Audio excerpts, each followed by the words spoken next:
नमस्कार मंडळी, कशा आहात तुम्ही? तर तुम्हाला माहीतच आहे आम्ही गावाला आलेलो आहे. गावाला याच्यासाठी आलेलो आहे, मी पहिलं पण तुम्हाला व्हिडिओमधून सांगितलेलं आहे, कारण माझ्या बहिणीची वास्तुशांती आणि जागरण गोंधळ आहे. तर गावी आल्याच्या नंतर 3-4 दिवस असंच रेस्ट केला, काही काम वगैरे केलं नाही आहे. पण आज ना आम्ही चाललेलो आहे देवदर्शनासाठी. आता देवदर्शन म्हटल्यानंतर तुम्ही म्हणता कुठं चाललं, तर आम्ही चाललो आहे जेजुरीला.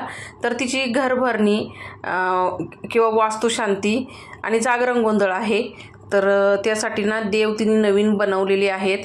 तर ते देव आहे ना जेजुरी गडावर न्यायचे आहे भेटीला, म्हणून आहे ना आम्ही सकाळी सकाळीच आवरून निघालेलो आहे. तर पहिलं तर बघा आम्ही कुंडावर गेलो आंघोळीसाठी, पण तिथं काही जागाच नव्हती कपडे बिपडे चेंज करायला, म्हणून आम्ही फक्त हातपाय तोंड धुतले आणि बहिणीने ना देव तिथं धुवून घेतले. कारण की गडावून येताना ना पहिले देव इथं धुतले जातात या कुंडावरती, म्हणजे एक नदीच आहे. तर तिथं वाहतं पाणी आहे. जुने जे देव आहेत ना ते इथं सोडायचे असतात आणि नवीन देवांना आंघोळ घालून जेजुरी गडावर न्यायचे असतात. तर आहे ना इथं त्यांनी जे पहिले जे जुने देव होते त्यांचे ते पण पाण्यामध्ये सोडायला आणले होते, आणि जे नवीन देव आहेत ना त्यांना इथं आंघोळ घालतात ते, आणि मग नंतरच त्यांना गडावरती न्यायचं आहे. तर बहीण आणि तिचे मिस्टर आहे ना दोघंजण इथं देव धुत आहेत गडावर नेण्यासाठी.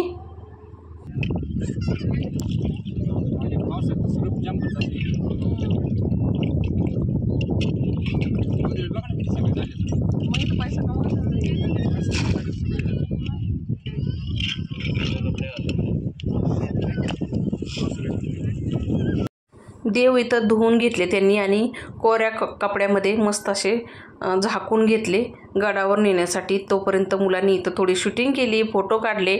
आता इथं आंघोळ करायला ना पाणी स्वच्छ होतं, पण कपडे घालण्यासाठी ना व्यवस्थाच नव्हती काही, म्हणून आम्ही फक्त हातपाय तोंड धुतले इथं, आणि मुलांनी पण हातपाय तोंड धुतले. नंतर आम्ही निघालो गडाकडं जायला, कारण की उशीर झाला होता भरपूर. सकाळी सकाळीच आम्हाला दर्शन घ्यायचं होतं, म्हणजे गर्दी पण होत नाही सकाळी सकाळी आणि दर्शन पण चांगलं होतं. तर आम्ही ना सकाळी लवकर उठून 4:30ला सर्व आंघोळ्या वगैरे करून लवकर निघलो होतो, म्हणजे आम्हाला दर्शन चांगलं भेटावं म्हणून. तर आता आम्ही गडाकडं निघालेलो आहे. तर गडापासून 15 ते 20 मिनटं लागतात. खाली जे कुंड आहे तिथं नदी, तिथं देव वगैरे धुतात किंवा आंघोळ्या करतात. तर आम्ही तर हातपाय तोंडच धुवून घेतलेलं आहे, कारण की कपडे चेंज करायला जागा नव्हती. तर इथं आम्ही गाडी पार्किंग केली मग आणि निघालो गडाकडं जायला. तर आहे ना चप्पल वगैरे काहीच घातली नव्हती, तशीच निघायचं होतं, कारण ऊन पण भरपूर होतं. खाली पाय भाजत होते, वर टकलं तापत होतं, तरी पण मुलं चालत होते, कारण खाली रस्त्यावरती ना पुढं गेल्याच्यानंतर डांबर ओतलेलं होतं. ते डांबर पायाला चिटकलं का भरपूर असे चटके लागायचे. तर इथं आल्याच्यानंतर इथं बघा ना साईडला ना देवाचं सामान भेटतं सर्व, म्हणजे बाळकृष्ण, म्हणजे आपल्या खंडेरायाची मूर्ती वगैरे सर्व. तर इथं आम्ही पण घेतलं बाळकृष्ण, दिवटी, बुधली आणि खंडेराया घेतले, आणि 1.25 किलो भंडारा घेतला, कारण की हे सर्व वरती न्यायला लागतं. भंडारा 1.25 किलो घेतला, कारण तिला जागरण करायचं आहे म्हणून घरी. तर इथं तिने भांडे घेतले आणि देव पण घेतले, आणि ते सर्व गडावरती देवाच्या भेटीला न्यायचं होतं. तर इथं माझ्या मुलींनी पण भंडाऱ्याच्या 2 पिशव्या घेतल्या आणि आम्ही आता वरती निघालो आहे. तर खाली पायथ्याशी ना म्हाळसा देवीचं मंदिर आहे, तिथं ओटी बिटी भरायची असती, नंदींचं दर्शन घ्यायचं असतं भंडारा उधळून. तर इथं पहिलं आम्ही दर्शन घेतलं.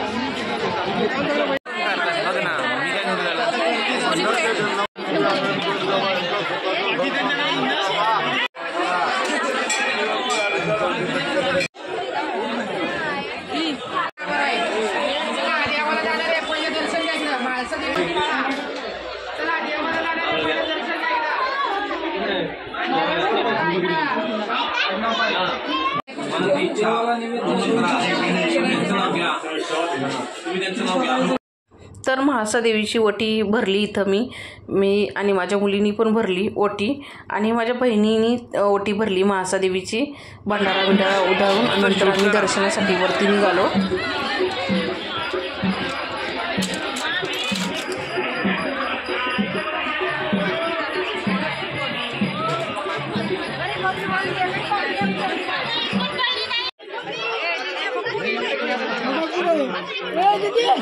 थांब धनु कुठे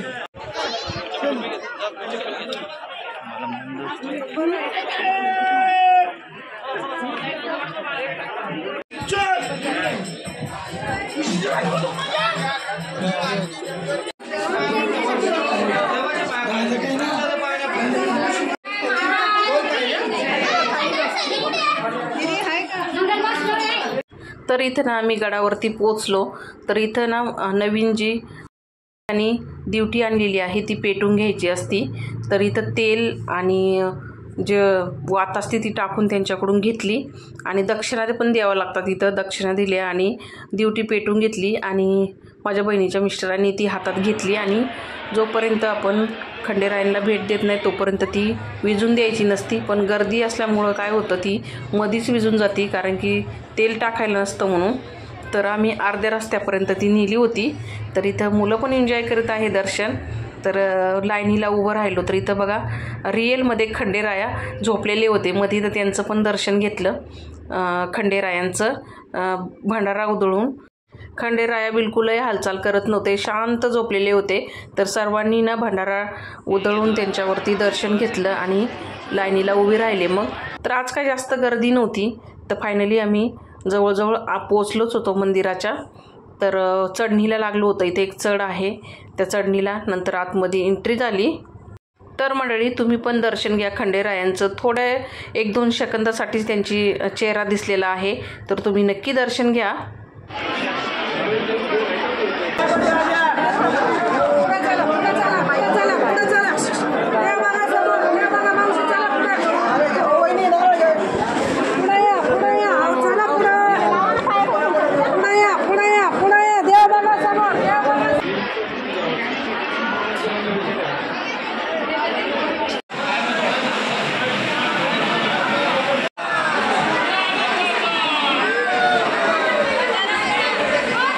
आता इथे ना नवीन जे देव बनवून आणलेले आहेत ना, तर त्यांना ना भंडारा ओतून त्यांच्यावर उधळून इथं तळी भरली जाते. तर तळी भरायला इथं जे घरातले सदस्य आहेत त्यांनी भरायचे, जेवढे दर्शनाला आलेले आहेत ते. तर सर्वांनी इथं तळी भरायला हात लावलेला आहे.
आता इथे आहे ना, जर तुम्ही तळी भरताना जर कोरडा शिदा नसून आणला, जसं काय डाळ, गूळ, पीठ वगैरे तेल, तर इथं तुम्हाला दक्षिणा द्यावं लागते. तर आम्ही ते काय आणलं नव्हतं, आम्हाला माहीत नव्हतं कोरडा शिदा लागतो इथं म्हणून. तर आम्ही ना इथं दक्षिणाच दिली. मग माझ्या बहिणीने दक्षिणाच दिली आणि तळी भरून घेतली.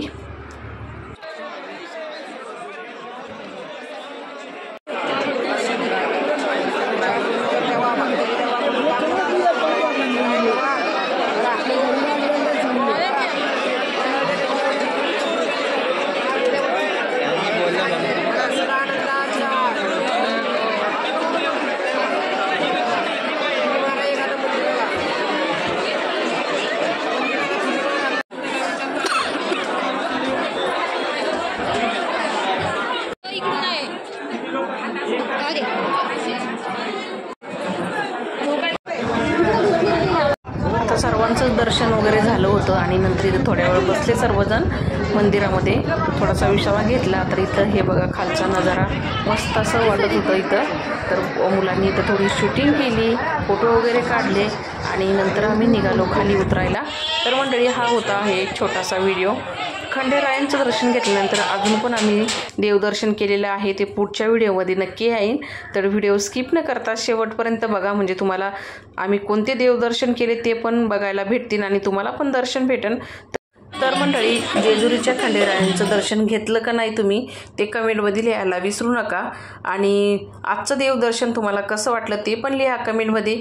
चला तर मंडळी, भेटूया पुढच्या व्हिडिओमध्ये. तोपर्यंत मस्त का स्वस्त राहा. धन्यवाद.